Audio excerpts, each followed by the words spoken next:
Uh,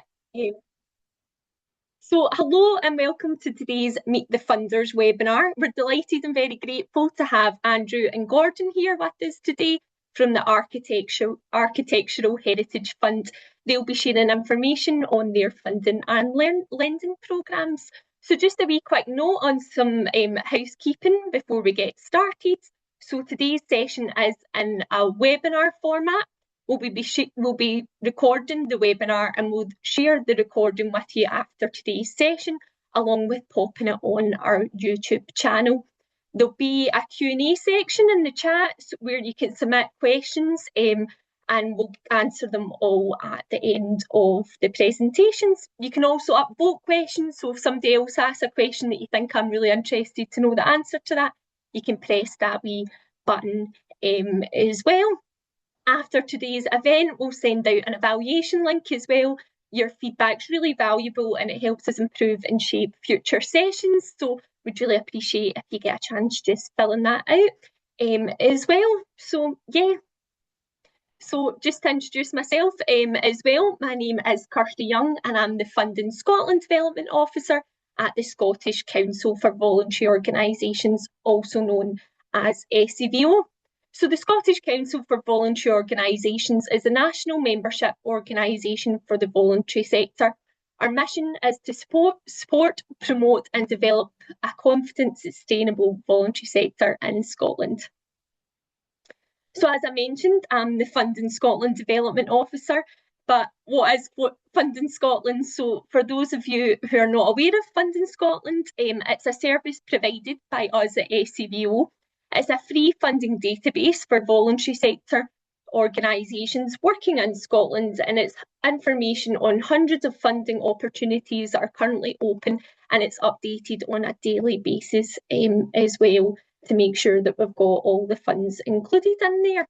We've tried to make it as easy to use and as accessible as possible, so you can use keywords and filters to identify the most relevant funds for your organisation. It doesn't matter what size of organisation you are, whether you're based in Scotland, whether you're a registered charity or not, it's designed to be used by everyone.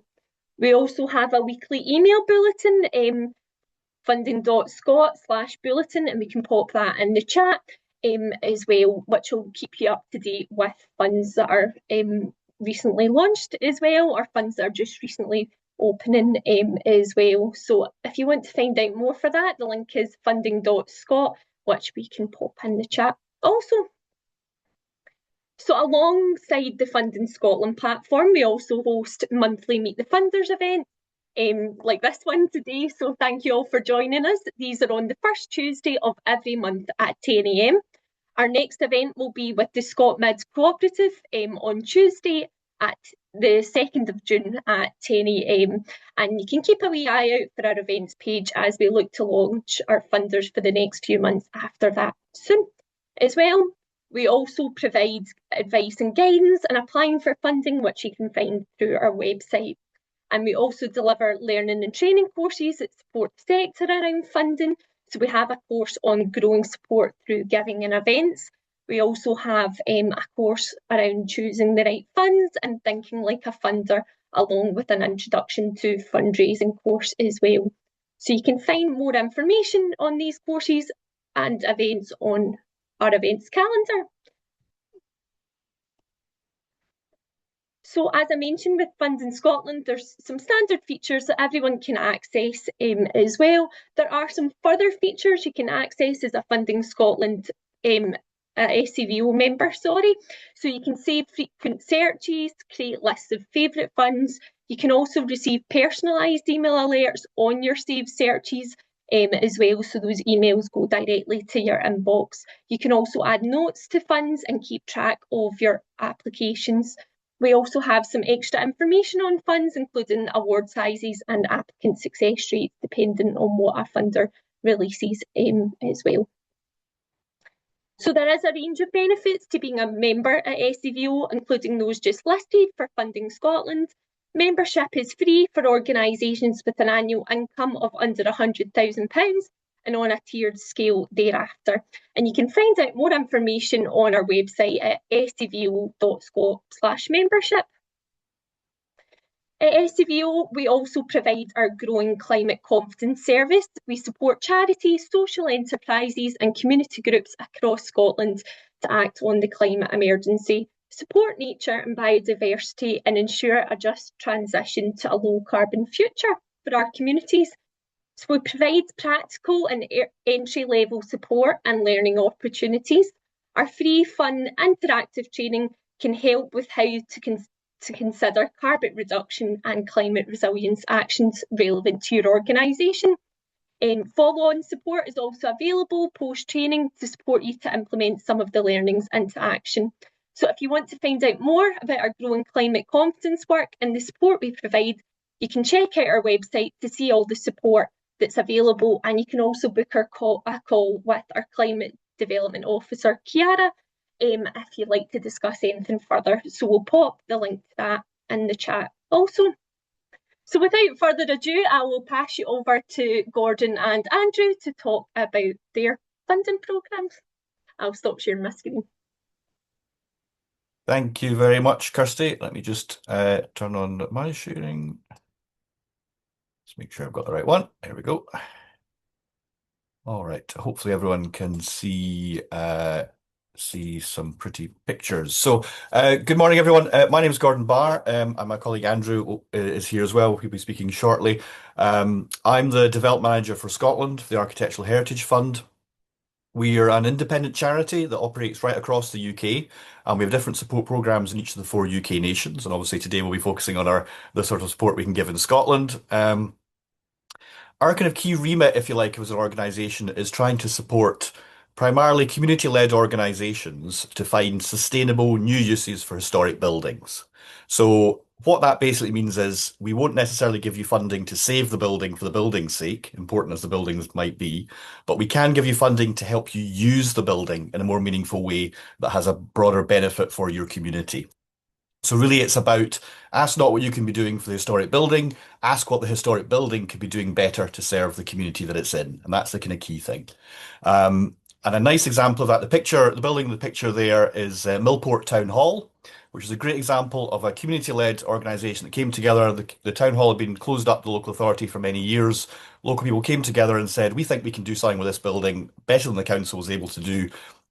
And quite a few years later, they've managed to reopen it just late last year as a fantastic new community venue. It's a public hall. The key space is a public hall as it always was, but there's also new additional space at the side and also some holiday let flats upstairs and built around the corner as well to generate more income. So it's a nice mixture of uses and a nice mixed interesting business model as well. And importantly, we are the Architectural Heritage Fund, so there has to be a historic building involved for us to get interested in a project. That doesn't mean it has to be a listed building. So Millport Town Hall here is not listed, but it's a really important building, a historic building to that community. So it's a great example of the sort of thing that we're able to support. So if I go on to my next slide, HF, we've been going for, well, exactly 50 years this year, so it's our 50th anniversary. And as you can see from the map, we've been pretty busy in Scotland. We've been busy all over the UK, to be fair, but we've been very busy in Scotland as well. Over 600 different projects right across Scotland, right from the borders right up to the tip of the Shetland Isles. And over 400 different organisations were supported in that time. Over 8 million in grants, over 30 million pound in loans. So really over 40 million pounds worth of investment in Scotland in the last 50 years. And all of those projects are relating to historic building reuse and regeneration. So really it's about using historic buildings as a catalyst, if you like, to help promote community-led local regeneration. And that's kind of what we like to try and support. So what are the sorts of things that we look to fund, our sort of funding priorities? This is John O'Groats Mill in the photograph there, which is a great project up in, as the name suggests, John O'Groats. As I say, we're looking to support either communities of interest or communities of geography. We can support either. Find sustainable new uses for their historic buildings. And really, as I say, that's about community-led economic regeneration. We can support social enterprises, community businesses. We're very interested in supporting projects involving affordable housing. We prioritise projects in areas of high deprivation, and in rural areas, projects that are aiming to tackle isolation and rural poverty. We're very happy to work with and support organisations that haven't done a project before involving a historic building. We don't expect you to know how it all works. We'll work with you and help you through the process. And And we're also very interested in supporting projects involving either community ownership of a historic asset or community control. In other words, like a long-term lease.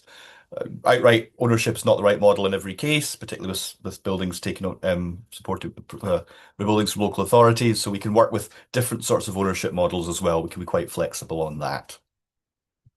So that's the sort of things that we do like to fund. Um, come back. Sorry, my screen just cut out there for a second.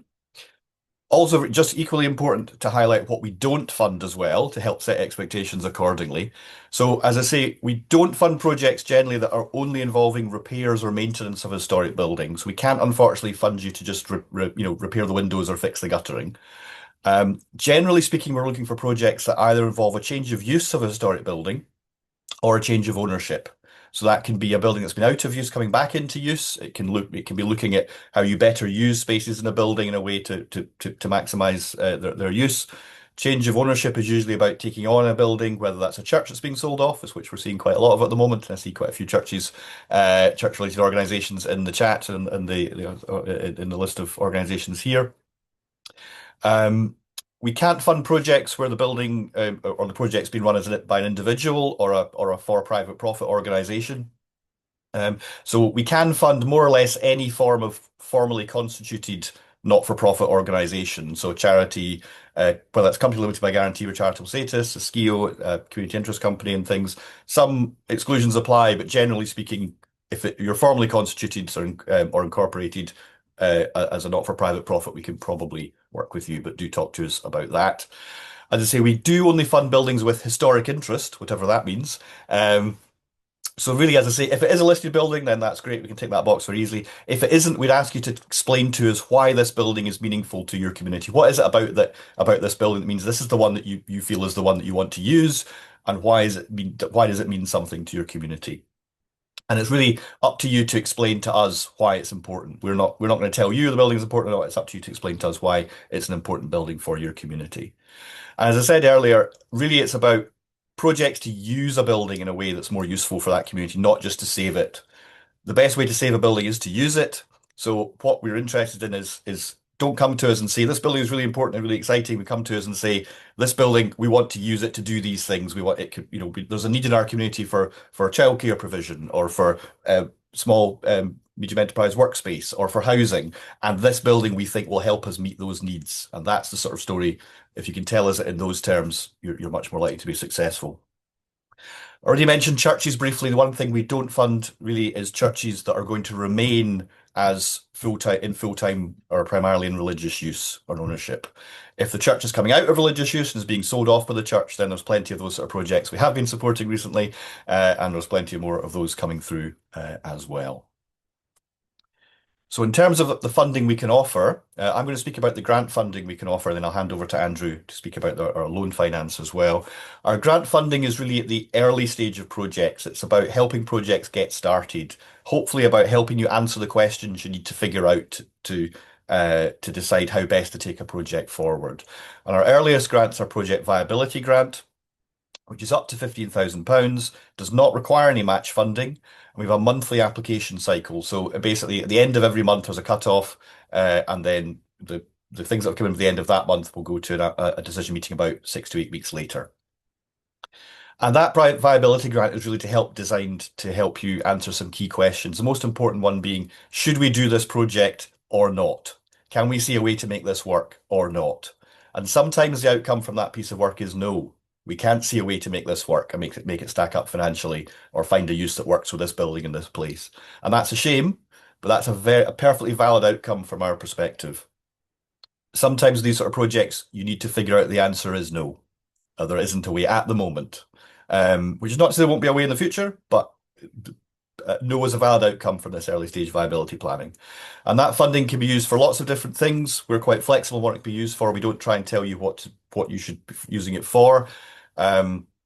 Different projects need different things at different points, but the sorts of things that funding can go towards are things like cost of valuation of a building, how much would it cost to buy it, options appraisal, sort of viability appraisal work, how could we use this building, what mixture of uses would work in the building and also meet a need in the community.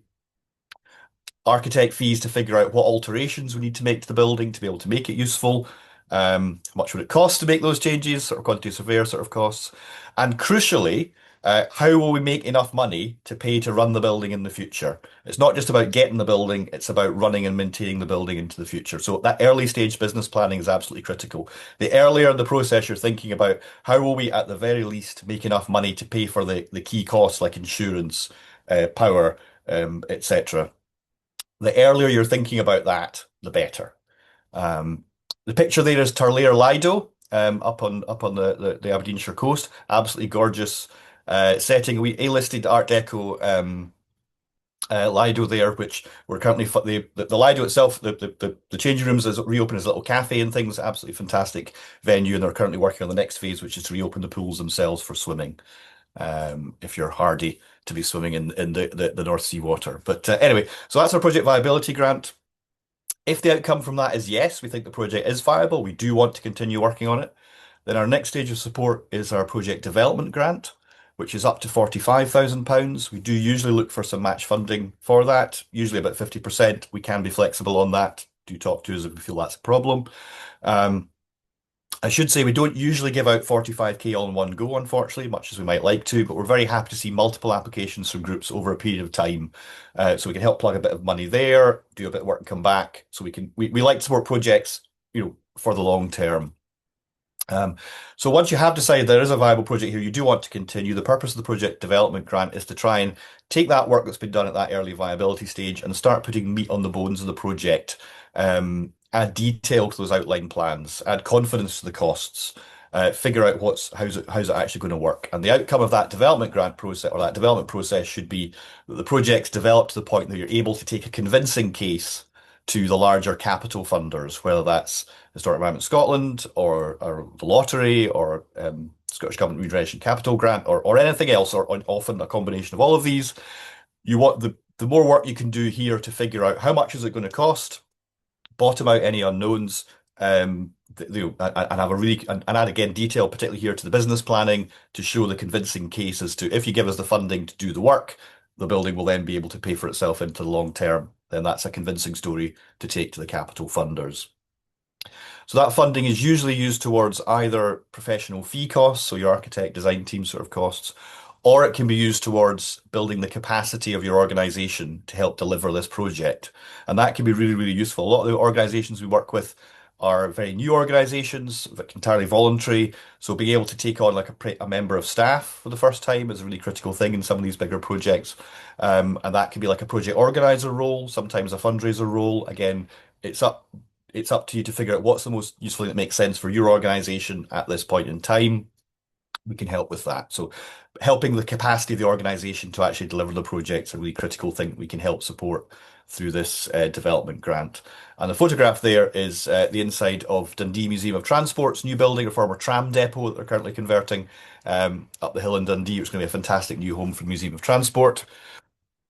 And they had a couple of development grants from us as well. And the final grant I should mention is we also have funding through the William Grant Foundation, through what we call the Tailored Support Fund grant. And that's for projects or bits of work that don't quite fit in our main grant program. And our main grant program's funded by Historic Environment Scotland. It's a really useful program. Sometimes projects don't quite fit, either in terms of what they're doing or where they are and things. Things happen out of order. And the William Grant Foundation funding is really helpful because it lets us do things that the main program doesn't. So that can sometimes help pay for things like some emergency repairs, low scale, not a huge amount, but a little bit can go a long way. Kind of urgent capital works. It can help pay for work needing to be done to allow meanwhile use to happen in a building. So you can get in and start using the building while, sort of meanwhile, short to medium term use while you're working on the longer term plans for the building. That can be really useful. It can help with buildings where there's issues with ownership or just anything that doesn't quite fit in the main program. So it's a bit vague on what that pays for. If in doubt, do talk to us and we'll figure out if we feel it's a good fit for that program or not. What they're really interested in are projects that are really strong community ethos to them, meeting a strong community need. And if you can kind of meet that, then we're really interested to hear what you want to do. The picture there is the Ukrainian chapel just outside Lockerbie, which was converted from a prisoner of war camp when post World War II, and it's still an amazing little now a little chapel for the Ukrainians, and you can now go visit it as well as a little visitor centre being developed there too. So I'm just going to briefly introduce this case study, which is Govan Old Parish Church in Glasgow, before handing over to my colleague Andrew to take up the story. But Govan Old is a really nice example of a project that had lots of different support from Architectural Heritage Fund at different points, working its way through different sort of grants and more recently lending support as well. And this is a really important building in Govan. It's a Category A listed church, partly for what's in it as much as for the building itself, which is an amazing collection of the Govan stones, and local group there have been working for a number of years now to try and turn this church building into a sustainable community hub, a visitor attraction, a community space, an event venue, and also some commercial space to let out as well to help pay for the community space and the event space. And that's what we're always interested in, about how are these projects going to help pay for themselves? That's an absolutely critical question. And as you'll see there, we first funded it with a grant back in 2008. Some of these projects happen really quickly, some of them take decades. Usually they're somewhere in between those two extremes. This is an example of one where it's been trying to find a way forward for a number of years, and about 10 years ago, things really started to kind of move forward, and it's really kind of cooking with gas, as it were now, which is probably a good moment to hand over to my colleague Andrew to pick up the story at that point. Over to Andrew. Thanks, Gordon. I will just say a little bit more about the background on this one. So yeah, I might repeat some of what you said, Gordon. I'm sorry. Yes, it's a Category A listed and scheduled monument in Govan, Glasgow. As Gordon says, it's the home of the Govan stones, really important internationally, I should say. Important sort of early medieval carved stones worth a visit if you're in the area. Ceased to be a church back in 2007, and as Gordon said, Govan Workspace, which leads this project, along with partners, have been looking to find a new sort of sustainable use for this building, which is very important to the community, very prominent in that community as well. The project is being led by Govan Workspace. They've been operating since 1981. They are a specialist in sort of economic regeneration, but also sort of heritage-led economic regeneration. So I think it's 8 buildings they brought back into use over that 40 odd years. They now have over 100 tenants across the various buildings they've got, supporting about 500 jobs, perhaps more. Really strong track record of delivery. Fair to say, I think this is probably one of the more challenging projects that they have taken on. The plan was always to transform this building into a sustainable community hub and a sort of a visitor attraction as well. So it would always be a sort of mixture of museum, community space, and an income earning space, which is what the project came to support. So Govan Old sort of model across all of their sites is commercial lettings to sort of small businesses, primarily startups, things like that, helping to lead to the economic regeneration of that area. As Gordon says, it's a really good example of one that we have supported over the years. You can see there the multiple grants it's had. And these grants really sort of helped test the viability of the scheme and to develop it into something that the bigger funders would then be happy to support. It has had a complicated history. So phase 1 was completed back in 2022, which sort of effectively fitted out the lower ground floor of the church. I'm not sure if that's the correct word for that, but we'll call it the lower ground floor of the church. Really, really high quality conversion. It will make a fantastic sort of office base for whoever ends up moving in there. The problem was that phase 1 didn't make the phase space fully accessible. It was always due to be followed by a phase 2, which would have then included sort of kitchen facilities, better access, stuff like that, toilets, all the things that you might need to be able to commercially rent out a space. Along with many of the projects that we've supported, COVID got in the way. So phase 2 was delayed by COVID for obvious reasons. But more critically, the contractor retendered partway through, which led to the costs going up quite a bit. Inflation hit, all of the other, all of the problems you might think over the past few years and ongoing in some cases. This meant the project had to be paused. Quite a significant cost increase. There needs to be another round of sort of fundraising. unfortunately, the building's sort of underused at this point, despite all that investment. What phase 2 will unlock, which is where we've come in again, toilets, proper heating, disabled access, to make that space really lettable. The budget for phase 2 ended up being 2.3 million, so that's on top of what had already been spent.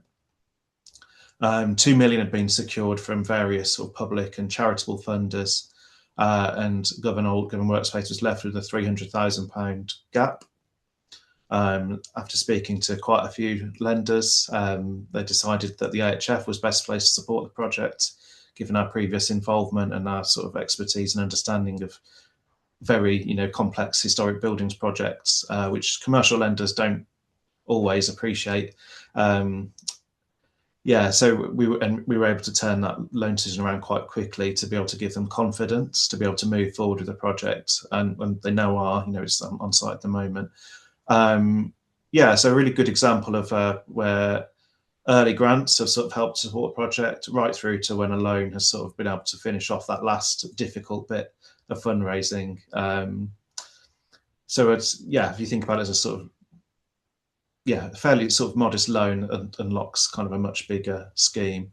Gordon, next slide, please. Thank you.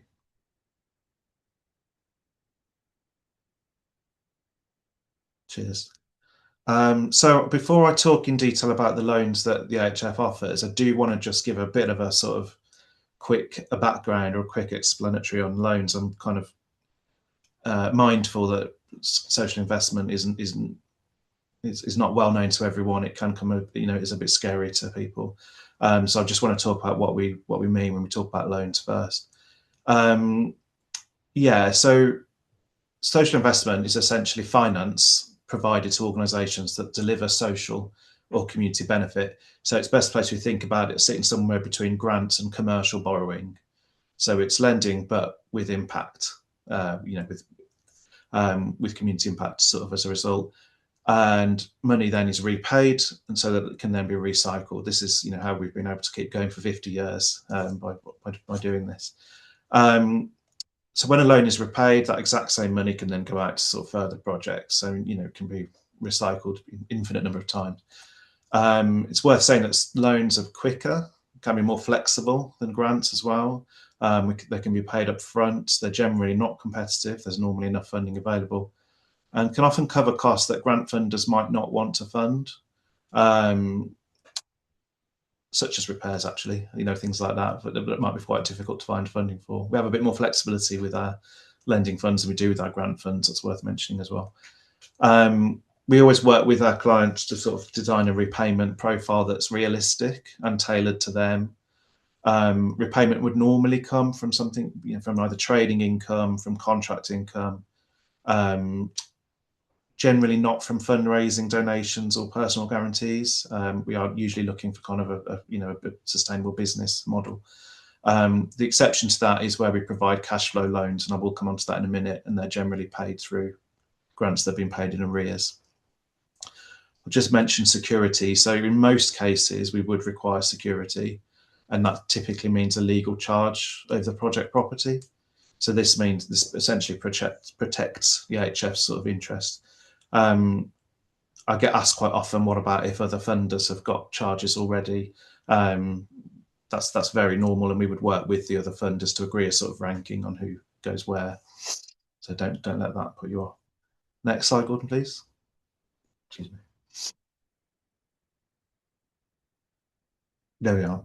Yeah, so we're going to talk a bit about the loans that we do offer. So I hope I mentioned before that we are the UK's only specialist lender for charities and social enterprises working on or operating from historic buildings. So we're not just here to support the big capital phase. If there are later need for some finance, we can do that as well. Our loans usually between 25,000 and 500,000.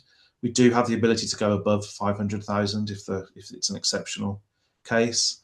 It's always worth sort of talking to us. We're very, very happy to do smaller loans. We can see that there's a huge impact that can be delivered even with a loan of at that lower level. Usually repayments 1 to 10 years. Again, we have some flexibility in that. So again, if there's funds available and if there's an exceptional need, we do have the ability to go a bit longer. Our rate's typically between 6.5% and 8%. I would say if it's a secured loan, it's almost always going to be 6.5%. So we tend to skew towards the lower of that band. We can offer full capital and interest repayment holidays. These are really, really important and really useful for the kind of projects that we support. So if you are, if you've got a 1 to 2 year sort of capital scheme and it's year 3 before the building might start to bring in any income, that this will help. I should also say here that our approach is generally what I would term a sort of relationship-based approach. So it's not like some grant funds, certainly not like, I'm not speaking like the HF here, but it's not a grant fund where you send an application and you don't hear anything for 3 months. We will talk to you out throughout the process. We will help you prepare what you need. If I think it's not likely to be successful, I will tell you up front so that you're not wasting time. So we try and be very, very helpful in that regard. And just what you can use it for, I guess that's quite important. So redeveloping a building. So I mean, many of you will be working on projects where you'll be, have a big capital program. We would lend towards that, certainly. More often than not, we are sort of sat there alongside grant funders. Not always, but most of the time, there are big grant funders involved, and we make part of that. We can support buying a building. Again, it doesn't have to be the full cost. We can be part of a mix of other funders, and that can be freehold or leasehold. Leasehold, generally, we would be looking for at least a 25-year lease. Cash flow loans are another thing that we do. So many grant funders will pay in arrears, and that can be quite challenging for organisations that are not well cash flowed. So we can provide a loan that is then repaid as grant funds come in later in the project. Again, we can sort of design that in a way that sort of you're taking what you need at the point you need it to make it more affordable.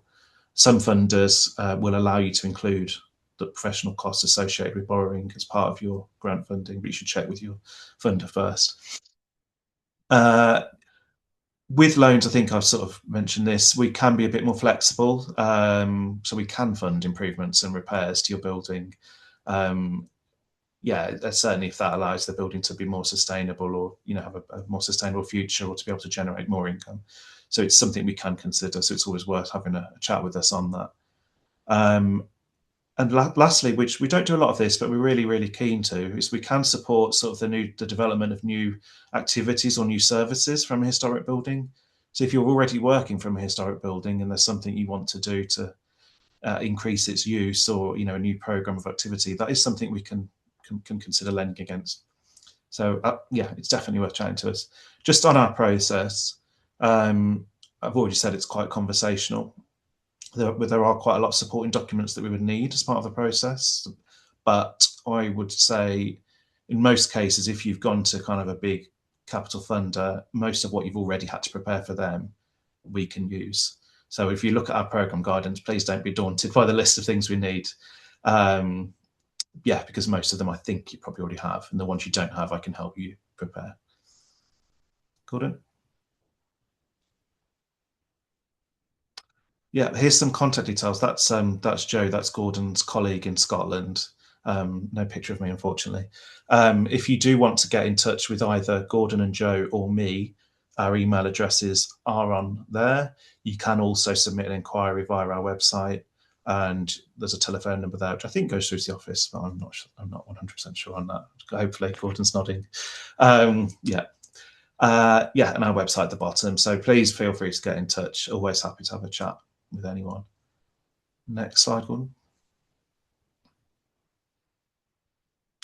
And finally, I just wanted to sort of talk a little bit about our 50th anniversary. So timing is fantastic for this because our 50th anniversary exhibition is currently in Scotland.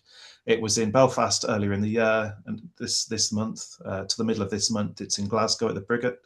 It is open all day, Monday to Friday, and Saturday there I think it's a 10 till 4.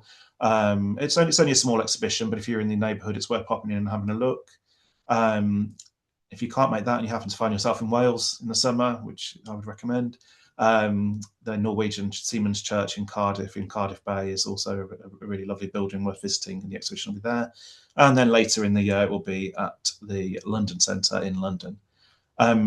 If you don't follow us on social media already, Instagram and LinkedIn particularly, I would suggest you do. We're posting a project every week this year to sort of mark the 50th, trying to pick some sort of current ones and some throughout the 50 years history.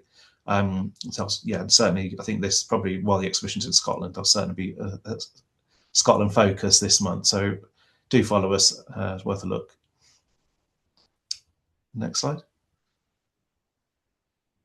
Yeah, and then finally, I just wanted to acknowledge the generous support of all of our funders, and including particularly Historic Environment Scotland, Pilgrim Trust, and William Grant Foundation. And yeah, that's me done. I'm hand back to Kirsty now. Thank you.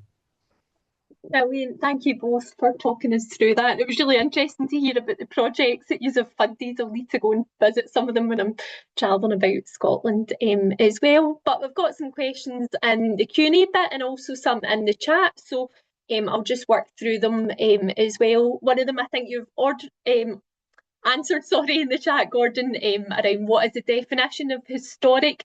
Is it a specific cut-off date of construction? I don't know if you want to talk any more on that. So we try not to be too prescriptive about these things. Tell us why the building is important to you is the key thing. And I think my favourite example of that is we funded a project up in Rogart, the Rogart Auction Mart, which to all intents and purposes looks like a 1960s cowshed.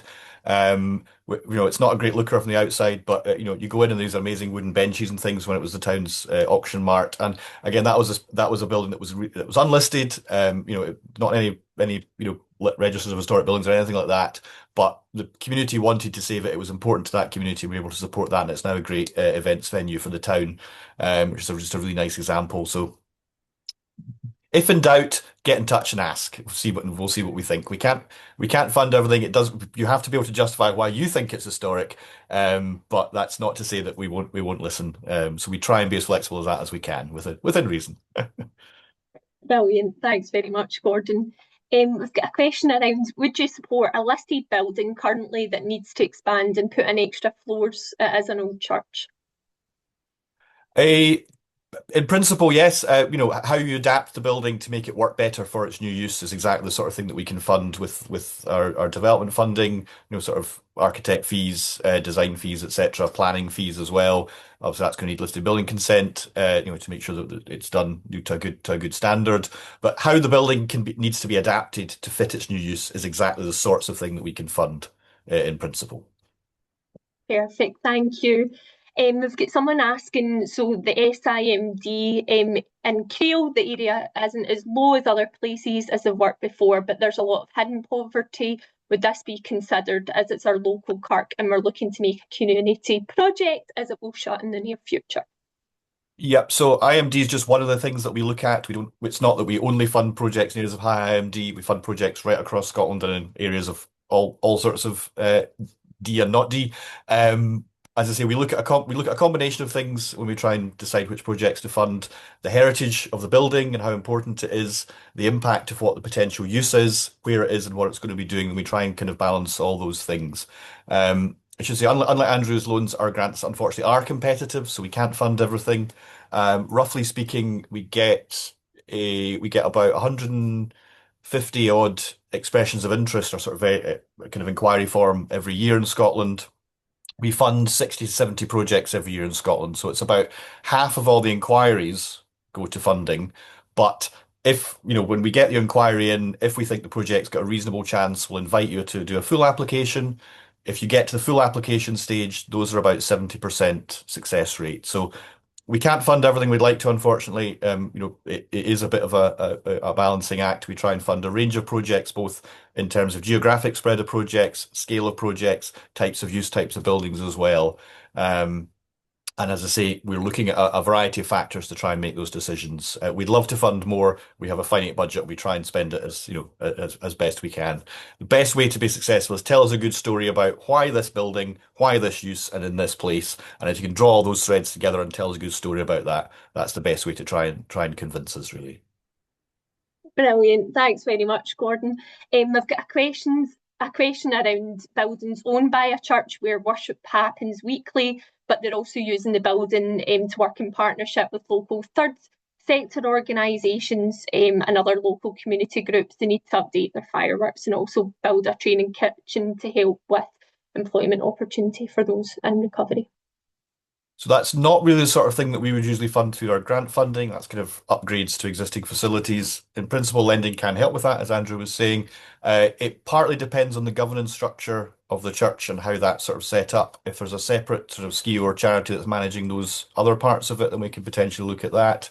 The specific details of that's probably something we'd have to look into, but those sort of works, unfortunately, the kind of upgrading facilities isn't something we can fund through the grant funding. If you come and talk to us about that, and we can't fund something, we will try and point in the direction of other funders who can fund this stuff.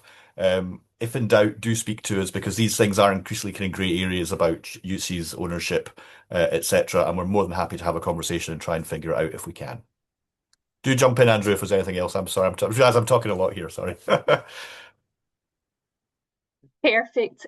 That's really helpful. Thank you. We've got a question about, can they ask how strict change of use requirements are for grants if a community have been attempting to use a space for community use, but it's become unavailable because it's too cold or damp and is going to have to close, or some users can no longer attend, example, elderly people. Would it count as a change of use if grant funding would allow the building to stay open or extend in use? One of the things we look at is what's the risk to the building. The risk of it coming out of use in that sort of situation is quite large. So in principle, that's something we could certainly look at without knowing the specifics of the building and the community, etc. I can't promise anything, but we'd certainly be happy to have a conversation about that and see if it's something we can support. I should just say that looking to help groups improve the energy efficiency, environmental sustainability of their buildings, and what adaptations need to be made, particularly where there might be stricter restrictions in terms of what you can and can't do because the building is listed. That's something we have a specific little pot of money for at the moment, a little energy efficiency fund. So do that particular thing, do talk to us about that because it's something we're very interested in seeing if that's something that we could potentially support and see whether we might be able to help in that sort of case. So yeah. Brilliant. I think that leads on to the next question, Gordon, around how our feelings about putting solar panels on a listed building to make it more sustainable. Sounds absolutely great to me. I think there's some great examples of historic buildings being adapted for new types of energy use. Govan Old, we've just seen there, has a river source heat pump. They're pulling in heat out of the River Clyde, which is great. Solar panels are some great examples. Like everything else, it can be done well, it can be done badly. So what we'd expect you to do is work with a good architect, conservation accredited architect, ideally, to figure out how best how you place the panels, how you use them in a way that maintains the historic, interest of the building, but gets it usable, gets that energy that you need. And the great example of that is Historic Environment Scotland themselves put solar panels on the roof of the National War Memorial at Edinburgh Castle, which doesn't come a much more special historic building than that. If they can put solar panels on Edinburgh Castle, you can probably put solar panels on your building as well, with at least a little bit of imagination and thought. So yes, very happy to support that sort of thing. Brilliant. Thanks so much. There's a question around, you've mentioned that AHF wouldn't fund work that is focused on repairs only. Does this apply to tailored use funds and loans? The tailored support fund I mentioned can help with small amounts of repair work, usually sort of, stitch in time, sort of patch the roof and to allow other things to happen. So we do have a little pot of money that can help with that. The lending, I'll let Andrew get a word in here and say something about that at this point. I think that's good. Thanks, Gordon. Yeah, thank you for answering all those questions so well. Yes, we can support repairs through our lending. As with all our other lending, we would be looking for kind of, there's a sustainable business plan. And the loan would be affordable and other things like that. And as Gordon's already mentioned, we want to see that sort of conservation-led approach is being taken as well. So when we're talking about repairs, we would want to see that it's been done in a conservation-led way. So.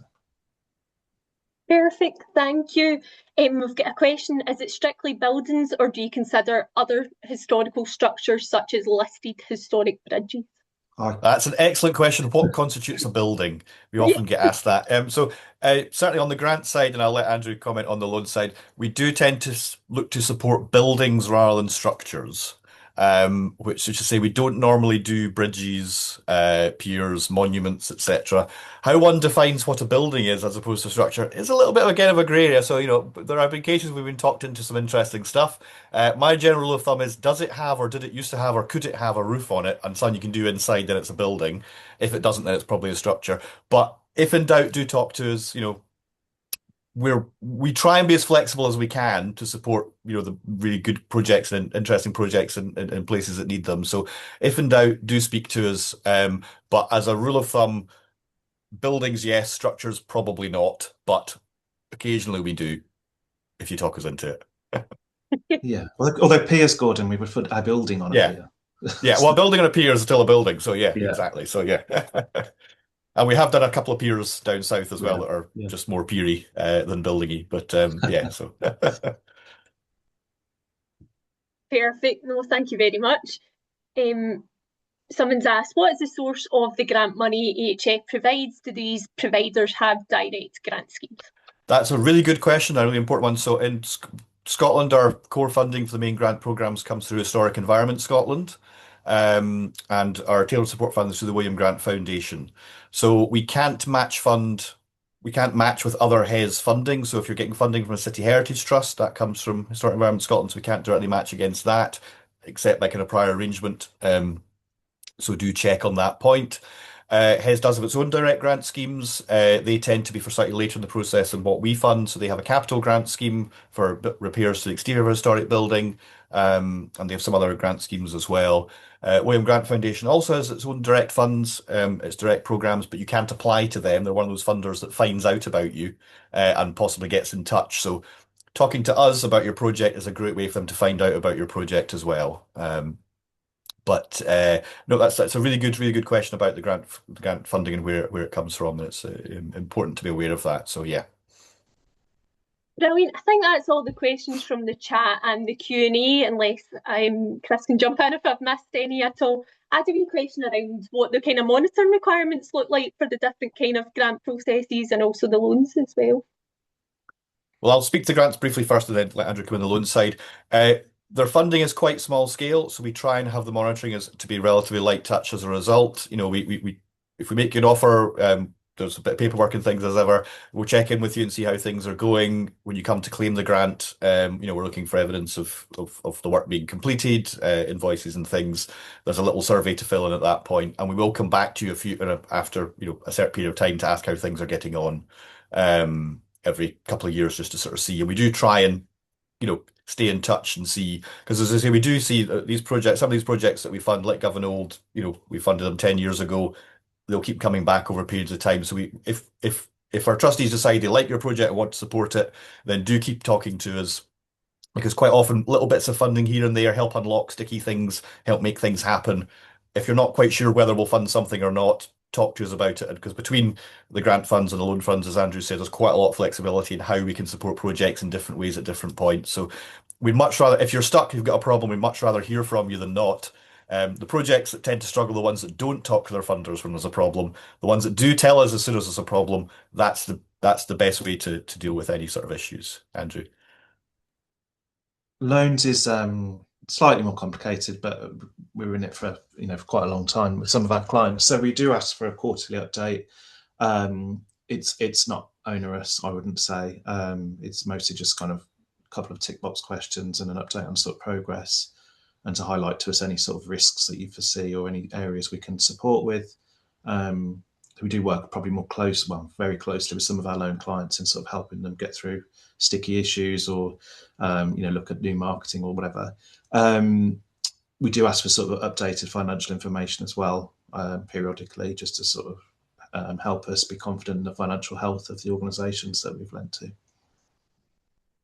Perfect. Well, I think that's everything. There were some really great questions in there, and it was really interesting to hear more about the projects that have been funded, and also the work that you are able to fund as well. So thank you so much, everyone, for joining today's session. As mentioned, we'll share the recording with everyone, and also the slides as well, with the contact information as well. So sorry, there's just one wee question there. Could you also could you circulate also where AHA funds come from? I don't know if you talked to that there, Gordon, didn't you? Or is that a slightly different question? Well, no, I think that's our grant funds, as I say, primarily come through Start Environment Scotland and William Grant Foundation. Logos Yeah. are on the slides, and more details are on the website as well if you want to see more information on that. Brilliant. Thank you all so much, and hopefully see you at our next session as well. Thanks, everyone. Thank you. Thank you.